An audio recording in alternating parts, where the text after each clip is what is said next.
As everyone knows, North Korea is an isolated country. It has an extremely communist regime, and many countries do not maintain relations with it. But then a very important question arises. According to available data, how is it possible that North Korea spends around $10 billion per year on its military? Where does this money come from, and how does the country finance its daily expenses? According to reports, approximately 30% to 40% of that $10 billion comes from its gross domestic product. This shows that North Korea has the military that spends the most money relative to GDP in the world. So how do they earn this money? North Korea does not have special underground resources like South Korea. In other words, it is not a resource-rich country. However, North Korea does have some coal and iron, but not enough to support massive exports. Even that coal and iron is sold to China. After the Korean War and the division of the Korean Peninsula, North Korea's only source of income was coal and iron. They sold 95% of it to China, while the remaining 5% was used domestically. This system kept North Korea running for years, until the era of Kim Jong-un. During this period, the country found another major expense item: nuclear weapons development. What is interesting is not only producing these weapons, but also testing them. North Korea's last nuclear test took place in 2017, and after this event, the entire world placed the country under sanctions. Even China accepted the most significant sanctions against North Korea through the United Nations Security Council. According to this resolution, no country was allowed to purchase coal, iron, or seafood from North Korea. In other words, a complete embargo was imposed. As a result, the coal and iron products that China had previously purchased, nearly 90% of total exports, were no longer being bought. This caused North Korea's economy to deteriorate further and led to widespread hunger within the country. Because of this, the North Korean government contacted China and said, "Do something. You are no longer buying our coal and iron." China responded, "Those products are too obvious. We cannot buy them. But if you want to produce something we can buy, make hair and beard accessories, false eyelashes, and wigs. You can sell those to us easily." What is interesting is that North Korea imports real human hair from China, turns it into fake hair products inside North Korea, and then sells it back to China. China then sells these products to the rest of the world. In short, without China, North Korea would completely collapse. It even imports its basic necessities from China, such as rice, chemical fertilizers, and other food products. China ignores the sanctions imposed on North Korea and practically ensures the country's survival. China purchases these products through secret methods. How? North Korean ships load coal and iron. They wait in international waters so that no one notices the trade. Another ship comes and takes the cargo, then transfers it to another ship at a different location. This process is repeated several times, making all traces disappear. Finally, the last ship enters a Chinese port and unloads the cargo. In return, North Korea receives oil and money from China. Of course, China cannot transfer money directly to North Korea, and North Korea cannot directly pay China. All of these transactions are carried out through Hong Kong and Macau mafia networks. These groups know very well how to move money around the world without leaving a trace. As a result, no evidence remains. In summary, the North Korean government manages its expenditures, but the situation of the people does not improve. According to Google, 42% of North Korea's population is starving or malnourished. However, Kim Jong-un does not seem to care much about this. While the outskirts of Pyongyang are kept relatively clean, other regions are in terrible condition. North Korea is trying to increase tourism revenue, but it has not made much progress. Even when tourists do come, the number is very small because people are afraid to visit the country. Recently, some facilities were provided for Russian citizens so that Russian tourists could see interesting places in North Korea and return home. However, many people believe these advertisements are meaningless. Even Russians are afraid to travel there and say, "Why take unnecessary risks? Let's travel to safer places." You have probably heard about what happened to the American tourist Otto Warmbier. After spending 5 days in a hotel in North Korea, he was arrested on the day he decided to leave the country. His major mistake was tearing a propaganda propaganda poster from the wall as a souvenir.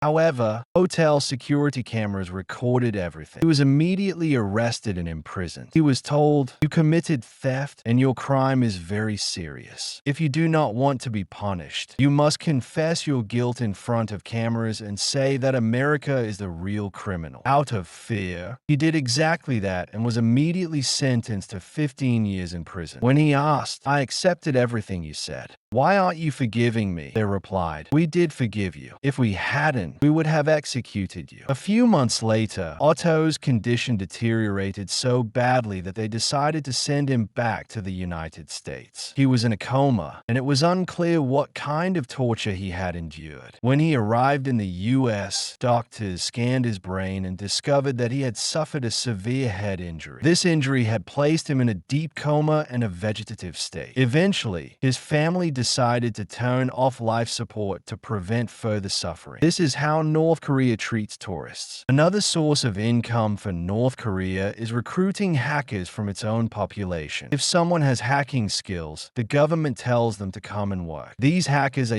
usually tasked with hacking cryptocurrency wallets. Whenever they find an opportunity, they hack. Their main focus is cryptocurrency. You may have heard about the Bangladesh central bank heist, where nearly $1 billion was stolen. Many people claim North Korea was responsible, although this has never been fully proven because much of the money disappeared. This incident showed experts how serious and capable North Korean hackers really are. They can infiltrate almost anywhere. So why do North Korean hackers focus on cryptocurrencies? Because money in banks can be recovered. But once cryptocurrency is stolen, it cannot be recovered and cannot be traced. Many experts say that in 2024, North Korea's state-sponsored hackers stole approximately $1.3 billion worth of cryptocurrency, most of it in Bitcoin. This is an astonishing amount and shows why hacking is a logical strategy for North Korea. In fact, 60% of all crypto thefts in 2024 were attributed to North Korean hackers, while the remaining 40% were committed by other countries. For a country like North Korea, cryptocurrencies and digital assets are ideal because they can be obtained easily and spent freely around the world. For example, if they buy something from the United States, Americans do not realize the money came from North Korea. This is why cryptocurrency has become such an important tool for sanctioned countries. Another activity North Korea has successfully carried out for years is printing counterfeit $100 bills. It is not known exactly where this technology comes from, but the counterfeit bills are 90% identical to real ones. These bills are sent directly to casinos in Macau, where they are easily laundered and circulated. It is said that North Korea earns approximately $25 million per year this way. While this is not a huge amount for a country, printing more would make laundering much harder and could trigger serious intervention from the US government. Another income source is producing methamphetamine and distributing it through diplomats. Because diplomats have diplomatic immunity, their passports and belongings cannot be searched. They fill their bags with methamphetamine and enter target countries. Distribution then occurs through North Korean embassies. Some claim that North Korea stopped global meth trafficking after 2006, but this remains debated. Another newer income source is selling weapons to Russia in relation to the Ukraine war and sending approximately 20,000 soldiers to fight against Ukraine. North Korea earns significant income by renting out its soldiers. In addition, North Korea uses its people as slave labor. For example, around 2,000 workers were sent to Russia to work on a bridge construction project. These workers receive no wages, only food and shelter. The government collects the money. North Korea also sends laborers to Laos and China. According to rumors, the North Korean government earns $1,000 per month per slave worker. Despite all this illegal income, the public benefits very little. 90% of the money is spent on military development, soldiers' salaries, and state expenses. If you look at the International IQ Database IQ Registry, South Korea ranks as the second smartest country in the world. North Koreans are ethnically the same people, yet they have fallen behind in every aspect. While this region has the world's highest intelligence levels, North Korea suffers from extreme economic and technological backwardness. China, Japan, and South Korea are marked in dark red as countries with the highest average IQ levels. If North Korea had focused on industry and technology like South Korea, it could have reached a similar economic level. However, it is currently ruled by an extreme communist system that cannot even be compared to former East Germany. Interestingly, at the end of World War II, Stalin wanted to enter northern Japan to spread communism and prevent Japan from surrendering to the US. But when atomic bombs were dropped on Japan, Stalin realized that if he entered Japan, Moscow could be targeted next,